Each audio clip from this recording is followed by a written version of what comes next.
Hi friends. जैसा कि आज की क्लास इंडियन ज्योग्राफी और इंडियन ज्योग्राफी में आपने देखा है उत्तर भारत का विशाल मैदान। तो आइए उत्तर भारत के विशाल मैदान में हमने जो पढ़ लिया उसको भी और उसके साथ में जो उसके आगे जो क्लास है उसे भी आज देखते हैं। तो आज जो पढ़ना है उत्तर भारत का विशाल मैदान। ठीक फ्रेंड्स, इसमें देखा था इसे दो भागों में बांटा गया।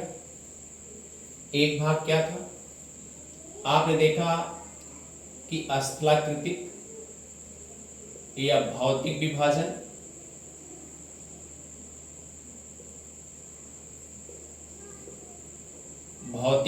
विभाजन या स्थलाकृतिक विभाजन।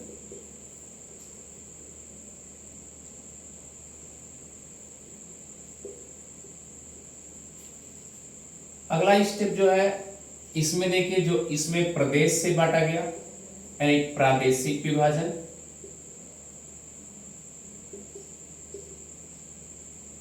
क्लियर।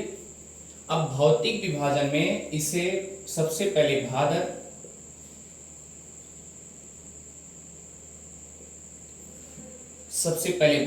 उसके बाद याद रखिएगा तराई, उसके बाद बांगर,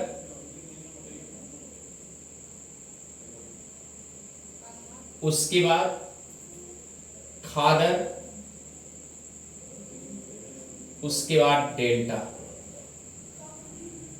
तो ये भादर का मैदान है, उसके बाद तराई का मैदान, बांगर का मैदान। जैसा कि आपने बांगर के मैदान में दो मैदान स्पेशल पढ़ा, वोड़ का मैदान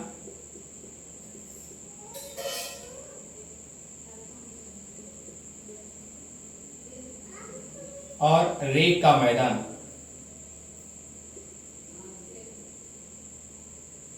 क्लियर।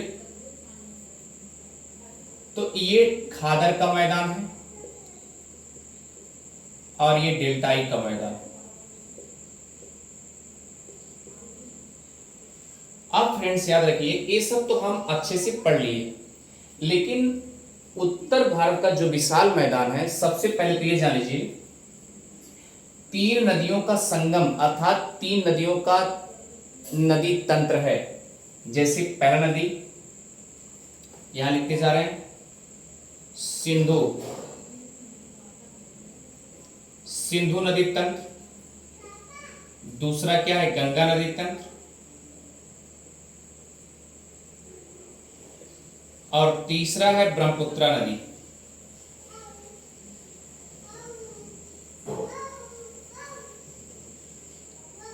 इन तीन नदियों से आपका, याद रखिए, इन तीन नदियों के तंत्रों से आपका उत्तर भारत का विशाल बना हुआ है।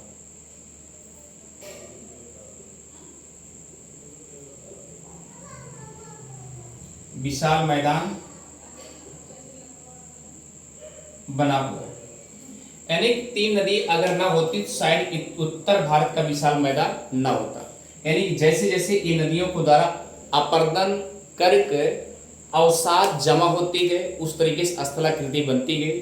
तो याद रखिए, उसी तरीके से जब स्थलाकृति बनती गई तो उत्तर भारत के विशाल मैदान में उसका विभाजन जो हुआ, भादर के रूप में हुआ, तराई के रूप में हुआ, बांगर के रूप में हुआ और खादर के रूप में हुआ और डेल्टा के रूप में हुआ।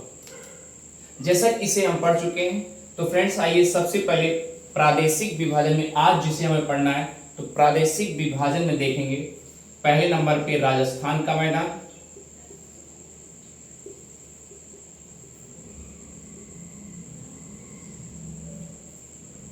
दूसरा है पंजाब और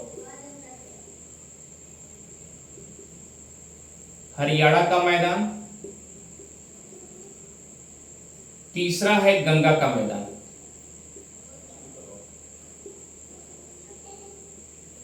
अब फ्रेंड्स याद रखिए, गंगा के मैदान में तीन भाग,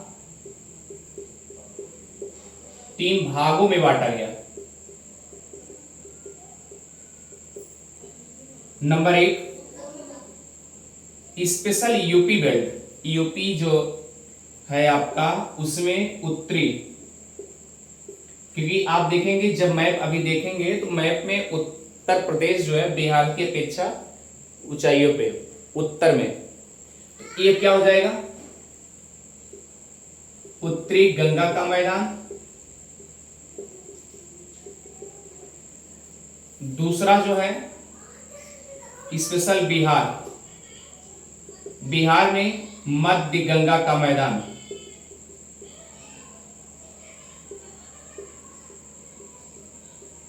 मध्य गंगा का मैदान। अगला स्थित जो है तीसरा जो है आपका, यह है आपका पश्चिम बंगाल, वेस्ट बंगाल।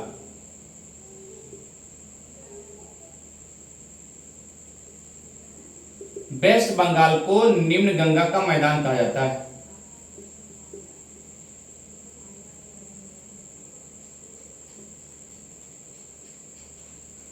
निम्न गंगा का मैदान। अब फ्रेंड्स याद देखिए, एक दो तीन, और तीन में गंगा के मैदान में तीन फैक्टर हुए, और उसके बाद चौथे पायदान पर असम या ब्रह्मपुत्रा का मैदान।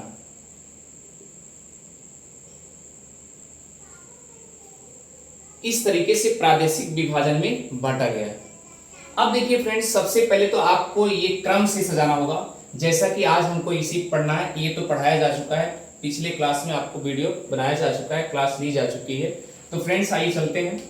आप देखिए कि अगर राजस्थान का मैदान अगर आप इसे सजाना चाहेंगे तो सबसे पहले अगर प्रादेशिक विभाजन के तौर पर अगर देखेंगे तो पश्चिम से पूरब या पूरब से पश्चिम, तो यहां लिखेंगे प्रादेशिक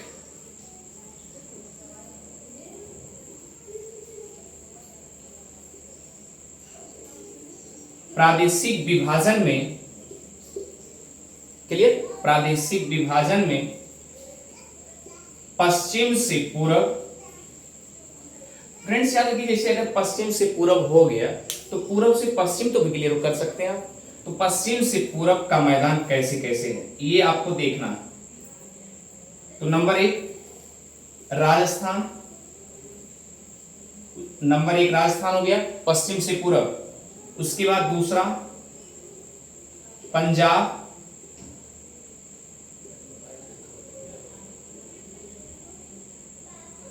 पंजाब और हरियाणा का मैदान। तीसरा याद रखिए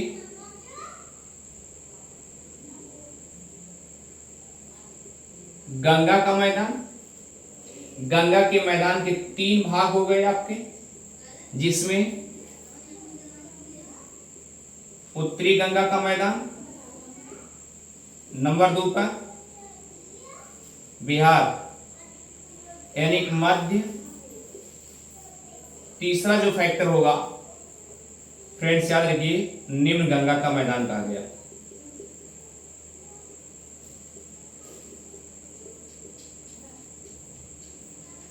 क्लियर। उसके बाद चौथा नंबर पे याद रखिएगा कि असम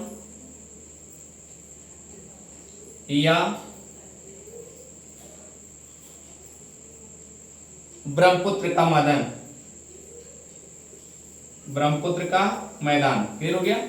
तो ये हो गया प्रादेशिक विभाजन में। अगर पश्चिम से पूरब देखा जाए तो सबसे पहले राजस्थान का मैदान आएगा, फिर पंजाब और हरियाणा का मैदान आएगा, फिर गंगा के मैदान। गंगा के मैदान में सबसे पश्चिम में देखेंगे यूपी वाला भाग, तो यूपी में जो स्पेशल उसे उत्तर गंगा का मैदान कहा गया। अब देखिए उसके बाद बिहार आएगा, बिहार में जो स्पेशल जो बिहार का मैदान है उसे मध्य गंगा का मैदान कहा जाता है। फिर उसके बाद फिर जाएंगे पूरब की तरफ, आपको मिलेगा पश्चिम बंगाल। पश्चिम बंगाल में जो बोला जाता है निम्न गंगा का मैदान बोला जाता है। ठीक, अब उसके और पूरब में जाएंगे, क्योंकि बीच में पश्चिम बंगाल और याद रखिए असम के बीच में आपका स्पेशल क्या हो जाता है, बांग्लादेश हो जाता है। तो असम या ब्रह्मपुत्रा का मैदान तो असम के रेंजों में है। जैसा कि आप जानते हैं ब्रह्मपुत्रा क्यों लगाया गया, क्योंकि स्पेशली जो है असम राज्य में ही ब्रह्मपुत्र नदी को ब्रह्मपुत्र नदी जाना जाता है। बाकी अलग अलग प्रदेशों में अलग अलग नाम है उस नदी का, ये भी याद रखिएगा। तो फ्रेंड्स आइए चलते हैं राजस्थान का मैदान। सबसे पहले प्रादेशिक विभाजन में हम पढ़ेंगे राजस्थान का मैदान। तो आइए सबसे पहले मैप बनाते हैं, उसके बाद मैप के अकॉर्डिंग हम उसे दर्शाते अच्छे से चलेंगे, ठीक है। तो आइए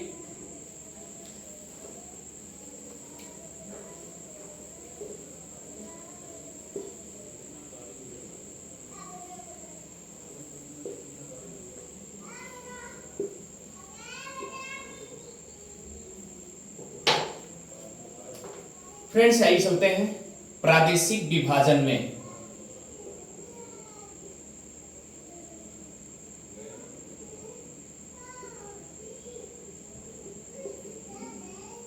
नंबर 1,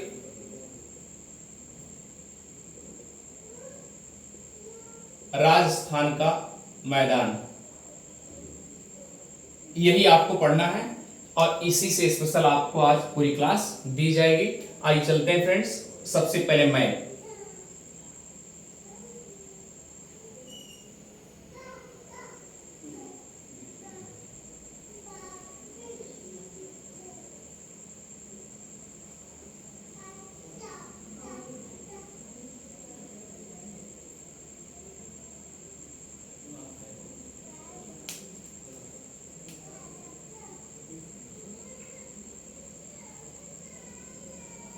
ये आपका इंडिया है फ्रेंड्स, याद रखिएगा, ये आपका इंडिया है और ये इंडिया, ये वाला रेंज पूरा एकदम मिला दीजिए सीधा, ये आपका छोड़ गया, ठीक है। अब देखिए फ्रेंड्स, यहां से लेकर के ये ऐसे, फिर उसके बाद ये वाला रेंज आपका क्या हो जाएगा, राजस्थान का हो जाएगा, ठीक। उसके बाद इधर आपका पंजाब, फिर उसके बाद हरियाणा, फिर उसके बाद इधर उत्तर प्रदेश, फिर बिहार, फिर पश्चिम बंगाल, फिर यहां पर असम हो जाएंगे। तो क्लियर। तो आज हमें जो पढ़ना है स्पेशल रूप से राजस्थान का मैदान, तो ये क्या है आपका राजस्थान का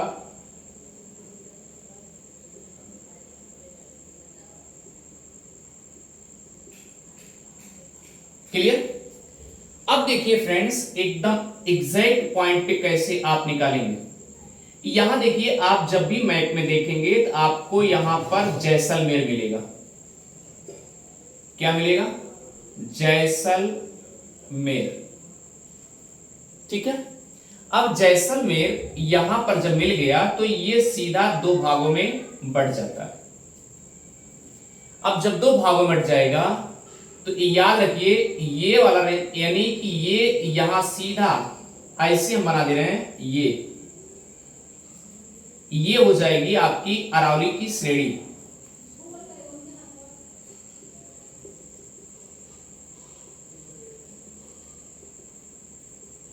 अरावली की श्रेणी, जैसा कि आप जानते हैं दिल्ली, ये पोर्शन ऐसे जो कि यूपी और ये दिल्ली, यहां पे है, ठीक है। यहां पे आपकी दिल्ली हो गई। अब देखिए, दिल्ली का राष्ट्रपति भवन भी जो है ये स्पेशल रूप से अरावली पर्वत पर ही अवस्थित है। तो फ्रेंड्स आइए चलते हैं। अब आपको देखना है कि जो ये अरावली पर्वत है स्पेशल रूप से, पहला पॉइंट, पहला फैक्ट क्या हुआ। जैसा कि आप मैप बनाते हैं, मैप में जब आप मैप बनाते हैं सीधा आपका ये वाला पोर्शन उत्तर होता है, ये दक्षिण होता है, ये पूरब होता है और ये पश्चिम होता है। इसका मतलब कि अरावली का रेंज कैसा है, ऐसा है। अगर अरावली का रेंज ऐसा है तो इसका मतलब आप फैक्ट क्या बन गया, उत्तर और पूरब से लेकर के पश्चिम दक्षिण में अरावली का पर्वत है। तो लिखेंगे क्या कि अरावली पर्वत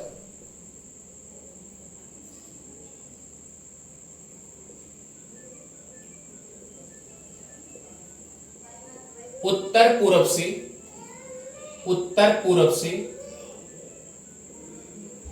पश्चिम दक्षिण की तरफ है। पश्चिम दक्षिण की तरफ है, पहला पॉइंट। दूसरा क्या हुआ, अब देखिए फ्रेंड्स एकदम एग्जैक्ट समझते जाइए। जो राजस्थान का मैदान है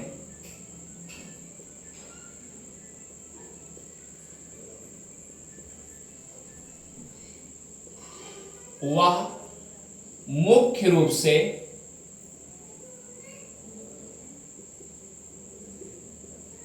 राजस्थान में ही है।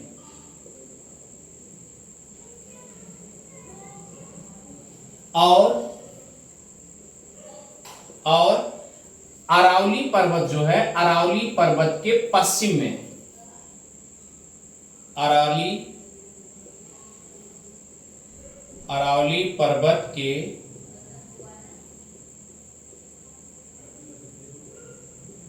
पश्चिम में।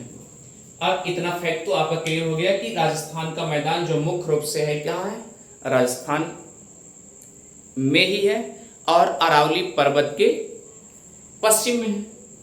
क्लियर। अब आइए फ्रेंड्स आगे बढ़ते हैं।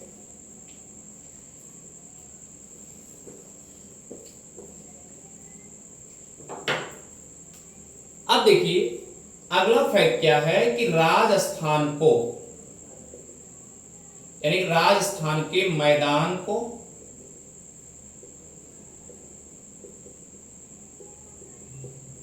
दो भागों में वितरित किया गया है, बांटा गया। नंबर 1 मरुस्थल, नंबर 2 यानी मरुस्थली भाग, राजस्थान का बांगर का मैदान। क्लियर। इतना पॉइंट आपको अच्छे से क्लियर करना है। अब इसी पॉइंट पे आपको चलना है। फ्रेंड्स याद रखिए, जैसा कि आप जानते हैं ये आपका जैसलमेर है और यहां पर आपको ये कच्छ का रण मिलेगा। क्या मिलेगा? कच्छ का रण।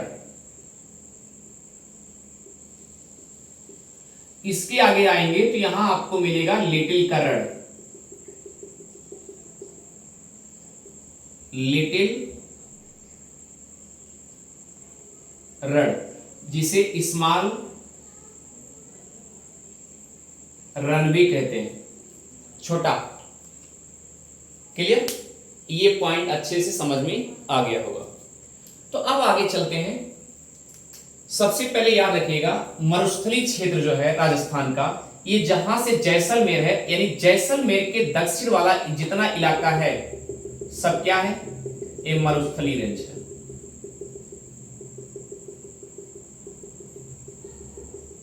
क्लियर।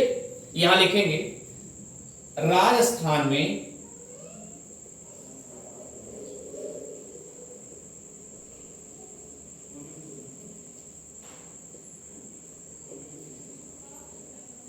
जैसलमेर के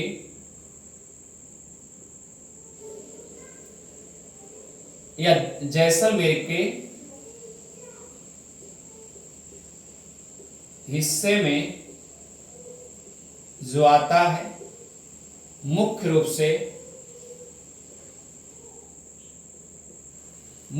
से याद रखिएगा यह मरुस्थली है। या आप ये भी कर सकते हैं कि जैसलमेर के दक्षिण में जैसे जितने एरियाज हैं, यानी जैसलमेर यहां, इसके दक्षिण में जितने एरियाज हैं सब क्या है? एक मरुस्थली है। और जो मरुस्थली है वो कैसा है? शुष्क है।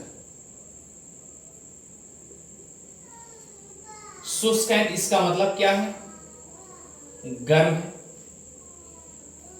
इसका मतलब क्या है? अगर गर्म है उसमें नमी की मात्रा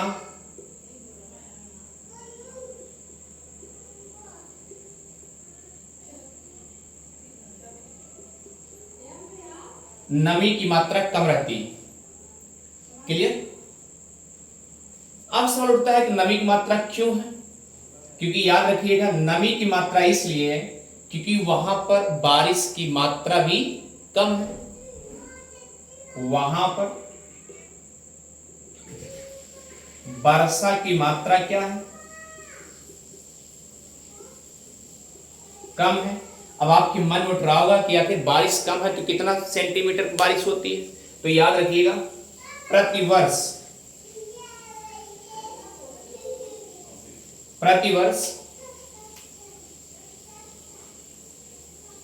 25 सेंटीमीटर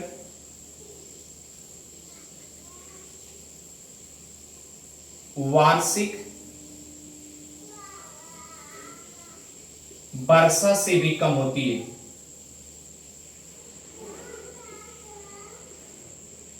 अब बताइए फ्रेंड्स, अगर वर्षा कम होगी तो स्वाभाविक सी बात ठंडी ना होकर के बल्कि गर्म होगा, रेतीला भूभाग होगा, यानी एकदम पूरा मरुस्थली होगा, पूरा मरुस्थल होगा।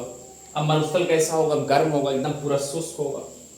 और वहां पर इसका मतलब कि जो हवाएं भी होंगी वह भी क्या होंगी? एक गर्म जैसे उष्मन जैसे हवाएं चलती होंगी। ठीक है फ्रेंड्स, इतना बात तो आपको अच्छे से पकड़ में आ गई होगी। अब सवाल उठता है कि जैसे जैसे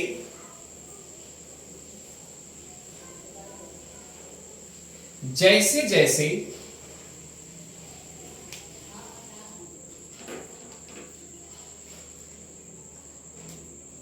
जैसे जैसे आप अरावली पर्वत के पश्चिम साइड जाते चले जाएंगे, यानी कहने का मतलब कि आप अरावली रेंज के जैसे आप जस्ट तुरंत पश्चिम जाएंगे तो वहां उतना गर्मी नहीं है, बल्कि आप ये समझिए कि अगर आप पाकिस्तान के बॉर्डर की तरफ जाएंगे, जैसे जैसे ऐसे लिखिए, जैसे जैसे पाकिस्तान के बॉर्डर तक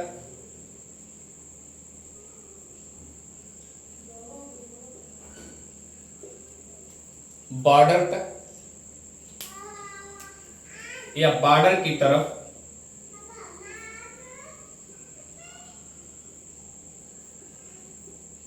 की तरफ जाएंगे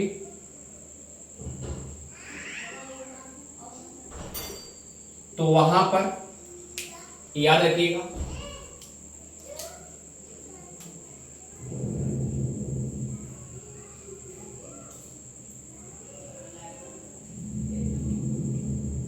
बालू का टीला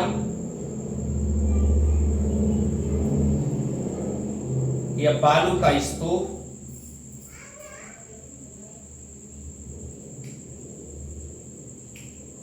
दिखाई देगा और वह स्तूप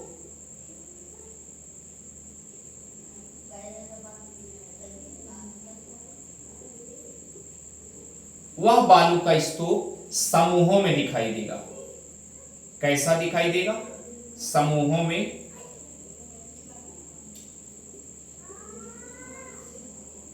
दिखाई दे।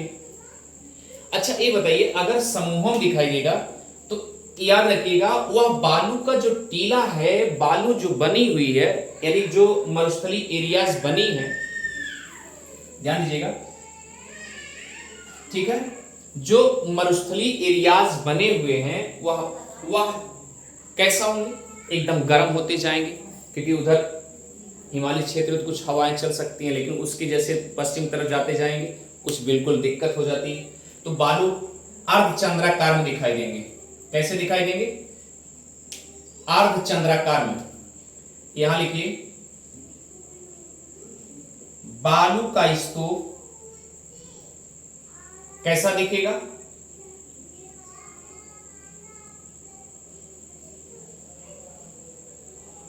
अर्धचंद्राकार में और समूहों में दिखते रहेंगे या समूहों में दिखाई देते हैं। ठीक है फ्रेंड्स, अर्धचंद्राकार, जैसे मान लीजिए ये एरियाज ऐसे है, ये आप ऐसे समझिए, ये चांद है, ये आधा, फिर ये ऐसे टीले दिखाई देंगे, फिर उसके बाद ऐसे आगे की तरफ जाएंगे, फिर उसके बाद ऐसे जाएंगे, फिर उसके बाद ऐसे जाएंगे। देखिए इस तरीके से आपको अर्धचंद्राकार जैसा दिखाई देगा। अर्धचंद्राकार जो बालू का स्तूप दिखाई देता है उसे राजस्थान के वहां के स्थानीय लोग उसको बरखान बोलते हैं। क्या बोलते हैं? बरखान। याद रखिएगा।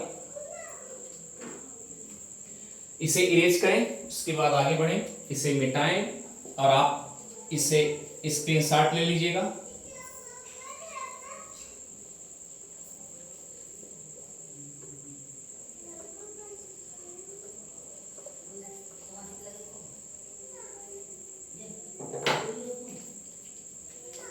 यहां लिखेंगे अर्धचंद्राकार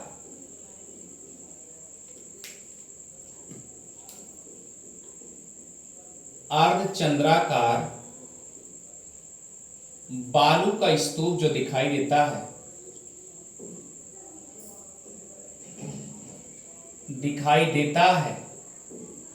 उसे बरखान कहते हैं।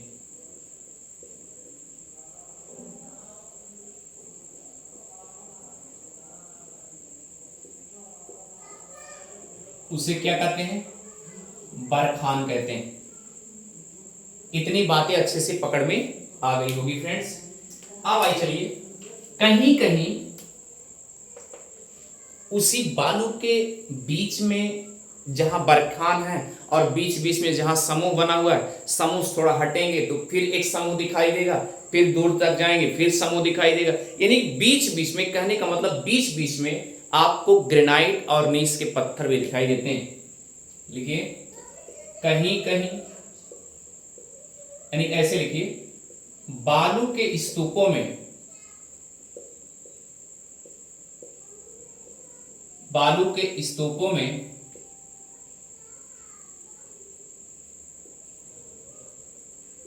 कहीं कहीं ग्रेनाइट और नीस के पत्थर दिखाई देते हैं।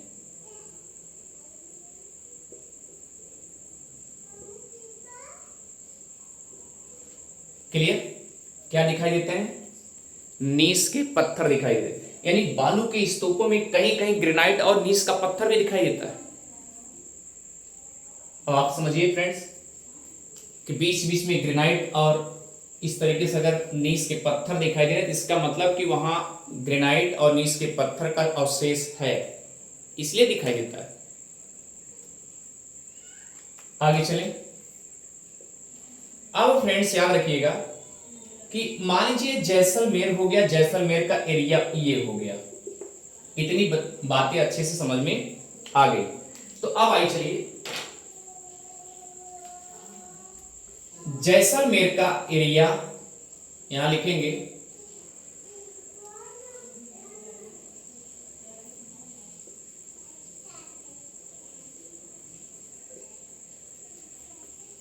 या जैसलमेर के पास में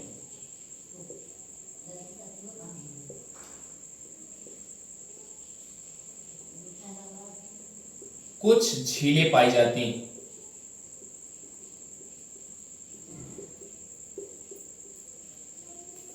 जिसे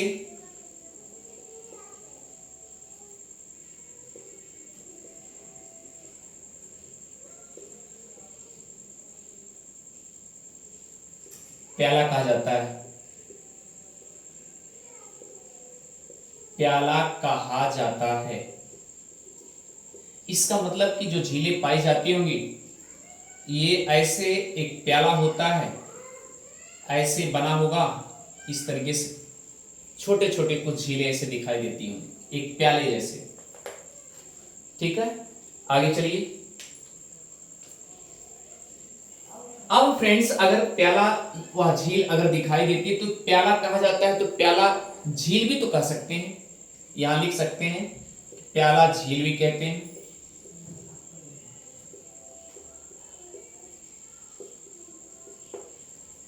यहां पर अर्थात उस झील के आसपास जो प्याले झील जैसे छोटे छोटे झील है, उस झील के आसपास जो भी वनस्पतियां होंगी वह, इसका मतलब मरुस्थलों में पाई जाने वाली जो झीलें जो सॉरी मरुस्थलों में पाई जाने वाली जो भी वनस्पतियां हैं, अगर उसके पास आसपास झील है तो इसका मतलब पानी का अवशोषण जो है सूर्य की किरण द्वारा क्या करती होंगी, वृक्षें करती होंगी। तो ये फ्रेंड्स अच्छे से समझ में आ रहा होगा। तो ऐसा बोला जाएगा कि वो यहां पर जो वनस्पति है वह मरुद्भिद होगी।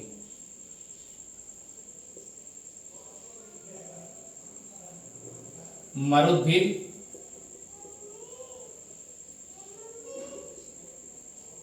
वनस्पति होगी। यहां तक कोई आपत्ति नहीं होना चाहिए। और दूसरी चीज, अगर मान लीजिए वनस्पति हुई तो पानी, दूसरी कंडीशन है कि पानी, अब ये आप जानते हैं कि अगर वनस्पतियां हो रही हैं, वनस्पतियां आपके आसपास भी हैं तो इसका मतलब वर्षा भी होगा। अगर वर्षा होगा तो इसका मतलब कुछ न कुछ फसलें उगाई जा सकती हैं। तो यहां पर लिख लेंगे इसका मतलब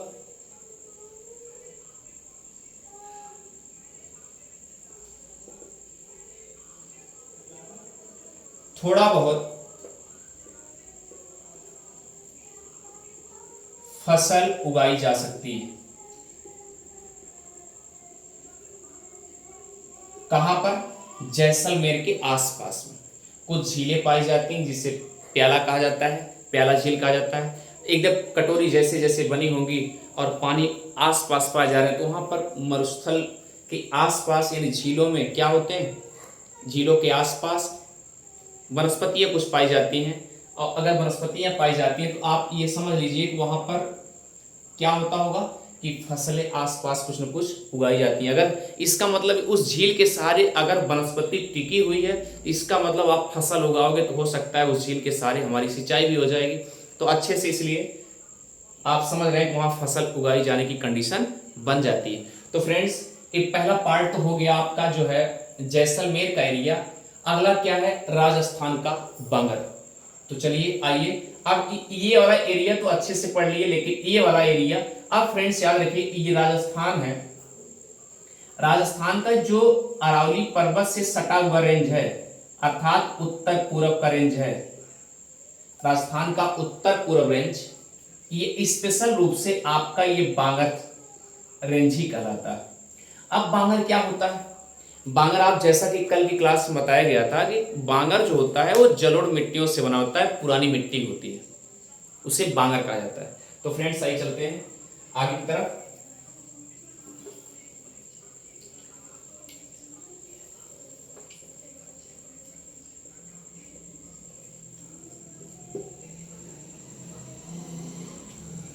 चलिए, राजस्थान का बांगर का मैदान।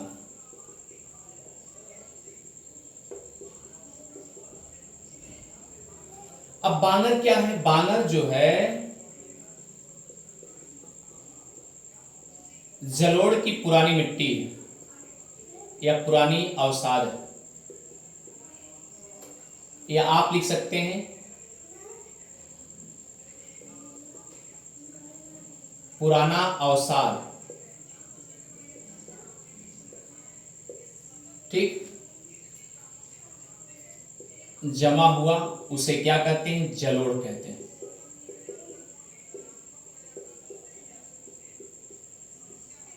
क्या कहते हैं? जलोढ़ कहते हैं। स्पेशली रूप से याद रखिएगा कि अरावली पर्वत,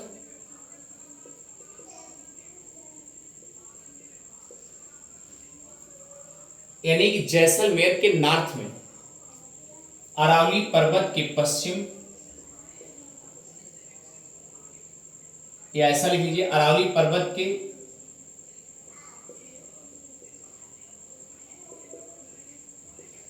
सटे हुए भाग,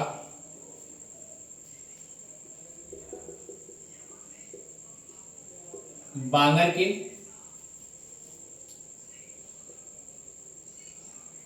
अनुकूल हैं। जैसा कि राजस्थान का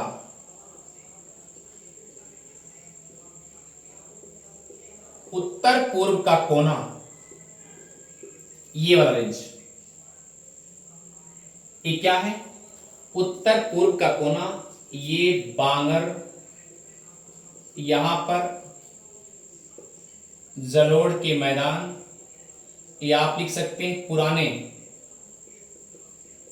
अवसाद जमे हुए।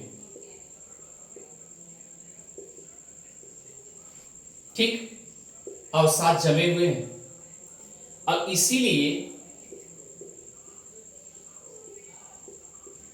क्या हुआ, अगर जलोढ़ मिट्टी है तो वहां पर कृषि की जाती है, वहां पर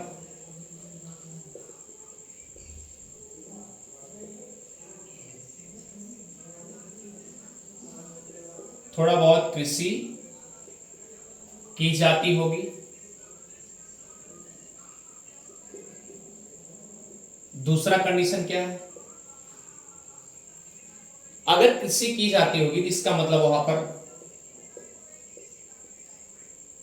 वनस्पतियां भी होंगी। अगला कंडीशन, इसका मतलब क्या होगा, मिट्टी भी उपजाऊ होगी, वहां पर मिट्टी भी उपजाऊ होगी। इतनी बातें अच्छे से समझ में आ गई। अब सवाल उठता है कि जो ये बांगर वाला क्षेत्र है, यानी कि राजस्थान के उत्तर पूर्व वाला, तो याद रखिएगा अरावली से सटा हुआ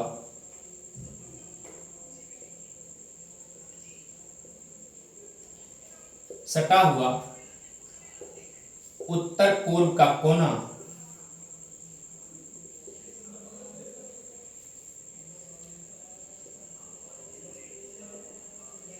जलोढ़ के मैदान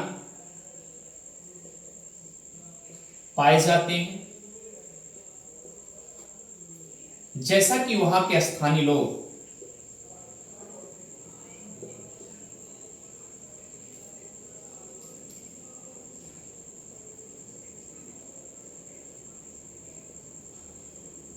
रोही कहते हैं। क्लियर, इतनी बातें अच्छे से समझ में आ गई होगी फ्रेंड्स। आइए चलते हैं, इसे मिटा करके आगे बढ़ते हैं।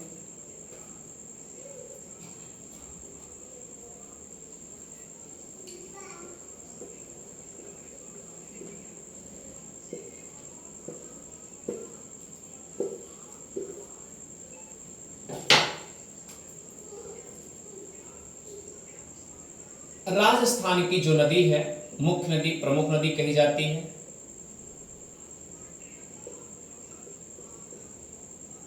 प्रमुख नदी याद रखिएगा लूनी नदी। अब फ्रेंड्स याद रखिए लूनी नदी कैसी नदी है, यह एक अंतःस्थली है। कहने का मतलब अंतःस्थली उसी स्थल में जाके समा जाती है। लूनी नदी कैसी स्थली है, अंतः स्थली, उसी स्थल में समा जाती है। यानी कि इसका जो है कहीं किसी नारब सागर में, न बंगाल खाड़ी में, न हिंद महासागर में, बल्कि उसी जो स्थल है उसी स्थल में, मरुस्थल में जाकर के बेचारी एकदम समा जाती। अब आप समझ सकते हैं कि अगर ये नदी है तो स्वाभाविक सी बात है कुछ न कुछ आसपास में कुछ अवसाद के रूप में क्या होता होगा, पानी जो है अगल बगल देता होगा, कुछ न कुछ सिंचाई की जाती होगी। सिंचाई करने के साथ साथ लोग उपजा लेते होंगे। तो फ्रेंड्स आइए चलते हैं, अंतःस्थली है। दूसरा कंडीशन क्या है कि यह नदी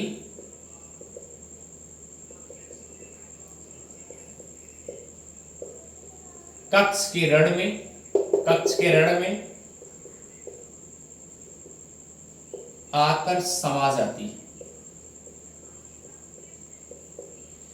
एक नदी स्पेशल देखिएगा जो कि जैसलमेर के नॉर्थ में, यानी कि पंजाब में हरिके नामक, जहां पर सतलज और ब्यास का मिलन होता है, ऐसे लिखिए, एक कृत्रिम नहर बनाई गई है सिंचाई के लिए, जो कि पंजाब में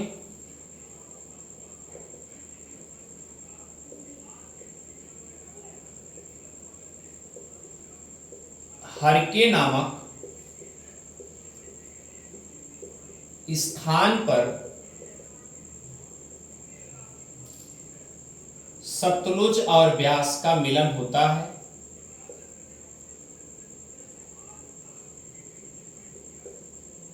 मिलन होता है।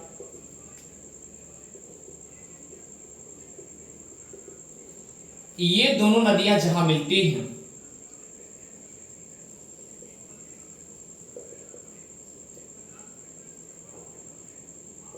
वहां से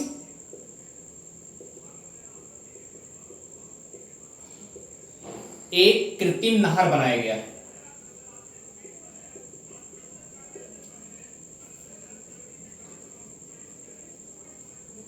बनाया गया जिसका नाम है इंदिरा नहर। मतलब मानव द्वारा बनाया गया इंदिरा नहर, जिससे वहां पर यहां जलोढ़ में, यहां इस रेंज में सिंचाई की जाती है, क्योंकि ये नदी ऐसी आती है, ऐसे आएगी, यहां पर सब सिंचाई करेंगे। तो यहां पर जब सिंचाई करेंगे तो स्वाभाविक सी बात क्या होगा, ये नहर के द्वारा सिंचाई होती है, अच्छा खासा यहां उपजाऊ बना लेते हैं। ठीक, अब आइए फ्रेंड्स आगे बढ़ते हैं कि याद होगा कि राजस्थान में कुछ छोटे कुछ बड़े झील हैं। जैसा कि आप जानते हैं कि साभर झील,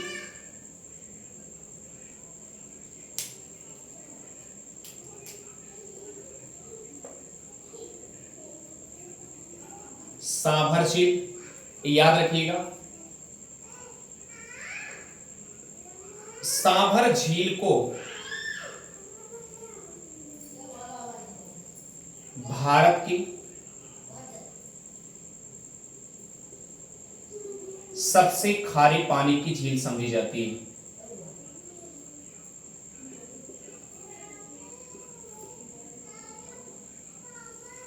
खारे पानी की झील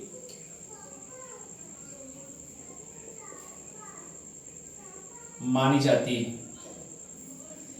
इस साभर झील से, यानी इस साभर झील में लवण की मात्रा अधिक पाई जाती है।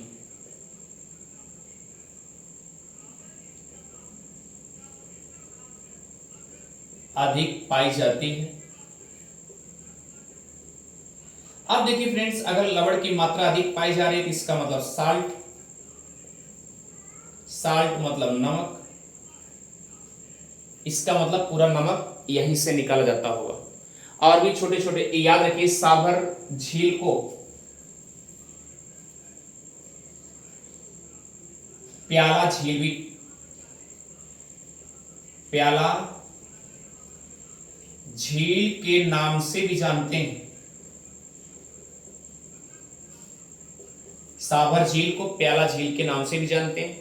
और भी कुछ छोटे छोटे झील हैं, जैसा कि लिखिए डिगाना,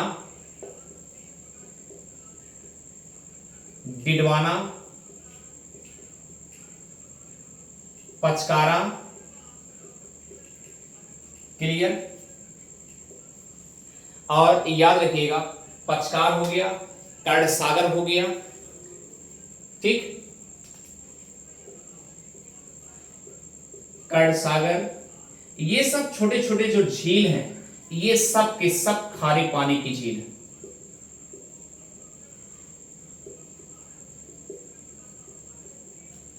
क्योंकि मरुस्थल है, मरुस्थल की वजह से सब के सब खारे पानी की झील है, जिसमें सबसे बड़ी झील जो है साभर झील। और साभर झील याद रखिए भारत की सबसे खारे पानी की झील मानी जाती है, कि जिसमें लवण की मात्रा यानी साल्ट, नमक की मात्रा सबसे अधिक पाई जाती है फ्रेंड्स। तो इसे प्याला झील के नाम से भी जानते हैं। जैसा कि आप जानते हैं कि अगर देखा जाए तो राजस्थान में जितनी छोटी बड़ी झीलें हैं, सबको एक प्रकार से प्याला झील के नाम से ही संबोधित किया गया है। लेकिन सबसे बड़ी जो आपकी साभर झील है, उसी का उपमा दे दिया गया है, कि माना कि प्याला जैसा झील है, इसलिए साभर झील को प्याला उपमा दे दी गई वहां के स्थानीय लोगों द्वारा। ठीक फ्रेंड्स, तो मुझे लगता है कि आपको अच्छे समझ में आ रहा होगा।